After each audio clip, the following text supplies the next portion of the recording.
Emotions are an intrinsic part of the human experience, but they can often feel overwhelming, uncontrollable, and even destructive. How many times have you found yourself consumed by anger, anxiety, or sadness, wishing you could regain control?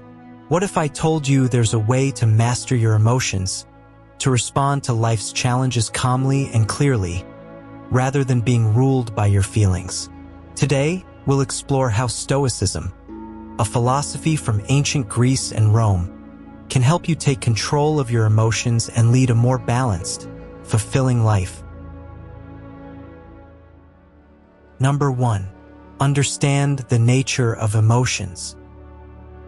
Before you can master your emotions, it's essential to understand what they are. The Stoics viewed emotions not as random occurrences, but as responses that we create based on our perceptions of events. According to Stoic philosophy, emotions arise from our judgments about what is good or bad. As Epictetus put it, men are disturbed not by things, but by the views they take of them. This insight is powerful because it means that emotions are not something that happens to us, but something we generate. For instance, anger might arise when we perceive that someone has wronged us. However, if we can change our perception, perhaps by understanding the situation differently or by letting go of our attachment to being right, we can change the emotional response. Understanding emotions as judgments allows us to take the first step toward mastering them. Instead of seeing emotions as uncontrollable forces, we recognize that they are within our influence. This realization empowers us to take responsibility for our emotions and work on changing the underlying thoughts and beliefs that give rise to them. Number 2. Practice the dichotomy of control. One of the fundamental teachings of Stoicism is the dichotomy of control, which states that some things are within our control and others are not. Our emotions, according to the Stoics, fall into the category of things we can influence, but only indirectly by controlling our thoughts and attitudes. When you find yourself overwhelmed by emotion, ask yourself, what can I control in this situation? Often, you'll find that you cannot control the external event that triggered the emotion, but you can control how you interpret it and how you respond. For example, if you're feeling anxious about an upcoming presentation, you can't control the outcome, but you can control your preparation and your mindset. By focusing on what you can control, your thoughts and actions, you begin to shift your attention away from the emotion itself and toward constructive steps you can take. This shift not only reduces the power of the emotion, but also helps you build a sense of agency and confidence. Practicing the dichotomy of control regularly can lead to greater emotional resilience. Instead of feeling at the mercy of your emotions, you'll begin to see them as signals that can guide you to take better control of your thoughts and actions. Number 3. Reframe your perspective. The Stoics were masters of cognitive reframing, which involves changing your perspective on a situation to alter its emotional impact. Marcus Aurelius, in his Meditations, frequently reminded himself to see challenges as opportunities for growth, rather than as obstacles. Reframing is particularly useful when dealing with negative emotions like anger, fear, or sadness. Instead of viewing a situation as inherently bad, ask yourself, how can I see this differently? What lesson can I learn from this? How can this situation help me grow? For example, if you're feeling anger because someone criticized you, try to reframe the situation.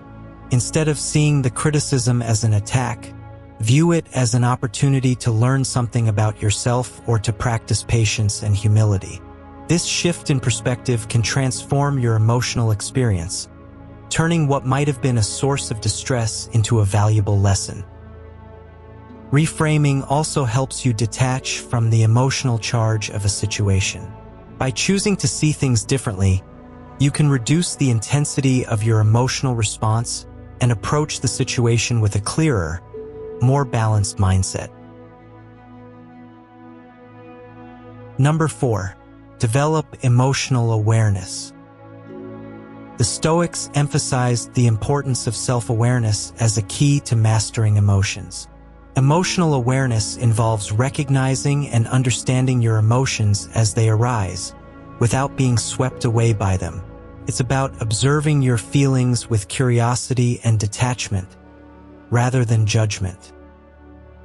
To develop emotional awareness, start by paying attention to your bodily sensations and thoughts when you experience an emotion.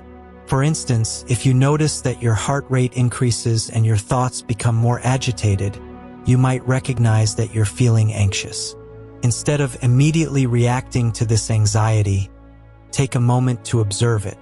Ask yourself, why am I feeling this way? What thoughts or beliefs are driving this emotion?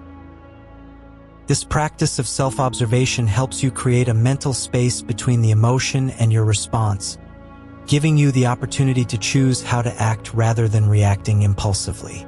Over time, emotional awareness can lead to greater emotional intelligence, allowing you to navigate your feelings with greater skill and understanding. By making emotional awareness a regular practice, you'll be better equipped to recognize and address the root causes of your emotions, leading to greater mastery over them. Number 5, practice voluntary discomfort. The Stoics believed in the practice of voluntary discomfort as a way to build resilience and reduce the power of negative emotions.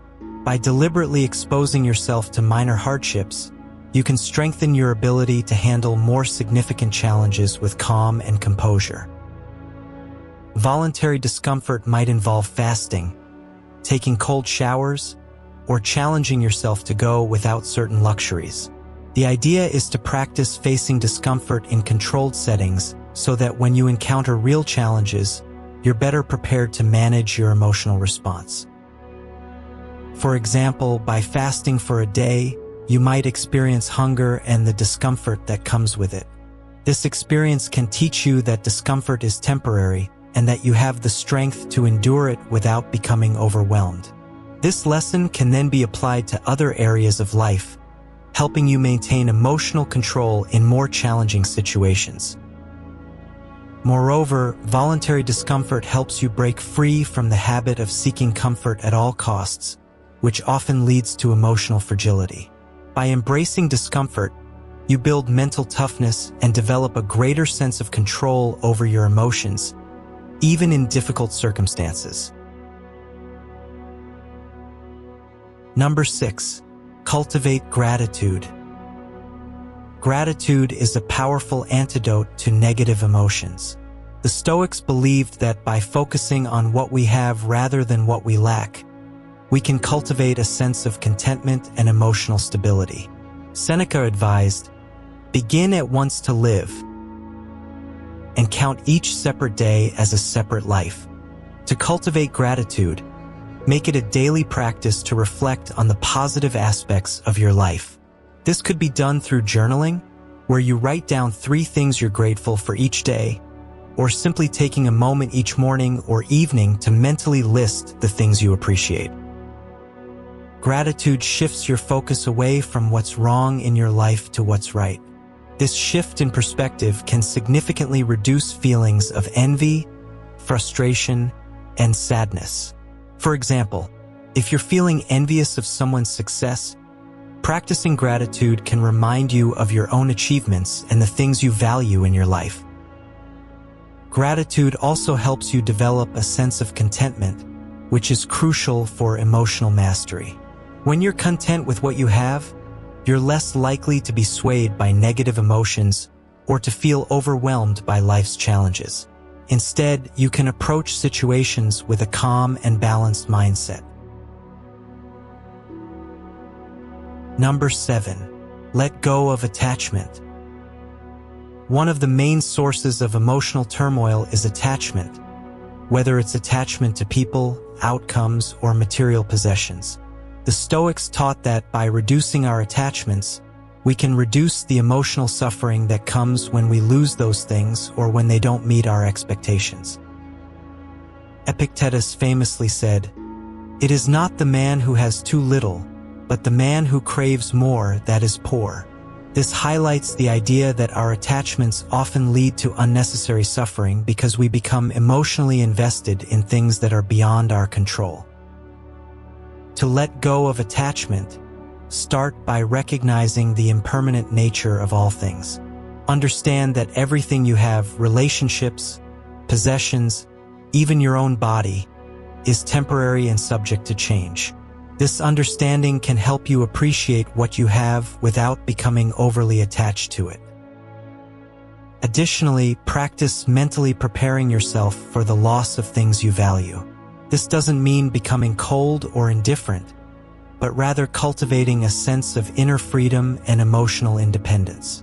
When you're not overly attached to external things, you're less likely to be thrown off balance when they change or disappear. Letting go of attachment allows you to experience life more fully, without the fear and anxiety that often accompany attachment. It frees you to respond to life's ups and downs with calm and grace, knowing that your emotional well-being is not dependent on external circumstances. Number 8. Reflect on mortality. The Stoics often reflected on mortality as a way to gain perspective on life and master their emotions. This practice, known as memento mori, involves regularly contemplating the fact that life is finite and that death is a natural part of existence. Far from being morbid, reflecting on mortality can help you appreciate the present moment and prioritize what truly matters. When you keep in mind that your time is limited, you're less likely to be consumed by petty concerns or negative emotions. Instead, you focus on living each day with purpose and gratitude. For example, if you're feeling overwhelmed by stress at work, reflecting on mortality can remind you that, in the grand scheme of things, this stress is temporary and not worth sacrificing your peace of mind over. It can also motivate you to let go of grudges, reconcile with loved ones, and focus on meaningful pursuits. Memento mori also helps you detach from the fear of death, which is a common source of anxiety. By accepting death as a natural and inevitable part of life, you can reduce the emotional impact of this fear and live more fully in the present. Incorporating regular reflection on mortality into your life can lead to greater emotional balance and a deeper sense of purpose, helping you master your emotions and live with greater peace and fulfillment. Number 9. Embrace change. Change is a constant in life, and resisting it often leads to emotional suffering. The Stoics believe that by accepting and embracing change, we can reduce our emotional turmoil and navigate life's transitions with greater ease. Marcus Aurelius wrote, "Observe constantly that all things take place by change." This reminder encourages us to see change not as something to be feared, but as a natural and necessary part of life. To embrace change, start by acknowledging that everything in life is in a state of flux. Whether it's relationships, careers, or personal circumstances, change is inevitable. Instead of resisting it, try to see change as an opportunity for growth and learning. For example, if you're going through a significant life change, such as moving to a new city or starting a new job, focus on the new possibilities and experiences that this change can bring. By shifting your perspective, you can reduce feelings of fear and anxiety and approach the change with curiosity and openness. Embracing change also involves being adaptable and flexible in your thinking. When you're willing to let go of rigid expectations and adapt to new circumstances, you're better equipped to handle the emotional challenges that change often brings. By accepting and embracing change, you can reduce your emotional resistance and approach life's transitions with a calm and open heart, leading to greater emotional mastery. Number 10. Practice mindful detachment.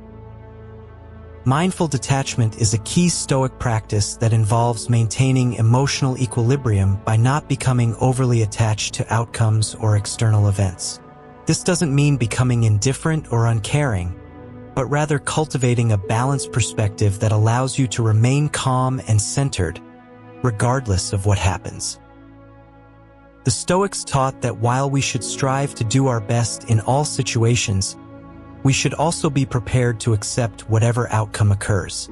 This attitude of mindful detachment helps you avoid the emotional roller coaster of highs and lows that comes with being overly invested in specific results. To practice mindful detachment, start by setting your intentions and making your best effort in any situation. However, once you've done your part, remind yourself that the outcome is not entirely in your control. Whether it's a job interview, a relationship, or a personal goal, focus on what you can control, your actions, attitude, and effort, while letting go of the need to control the outcome. Mindful detachment also involves recognizing that your worth is not dependent on external achievements or validation. By cultivating a strong sense of inner self-worth, you can maintain emotional stability even when things don't go as planned. This practice helps you stay grounded and centered, allowing you to navigate life's ups and downs with greater emotional balance and resilience. Over time, mindful detachment can lead to a deeper sense of inner peace and emotional mastery, empowering you to live with greater freedom and authenticity. Thank you for joining me on this exploration of mastering your emotions with Stoicism.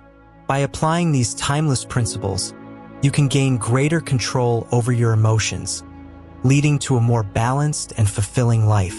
If you found this video helpful, please like, share, and subscribe for more insights on living a life of wisdom and purpose. Remember, mastering your emotions is not about suppressing them, but about understanding and guiding them with wisdom. Until next time, take care and stay centered.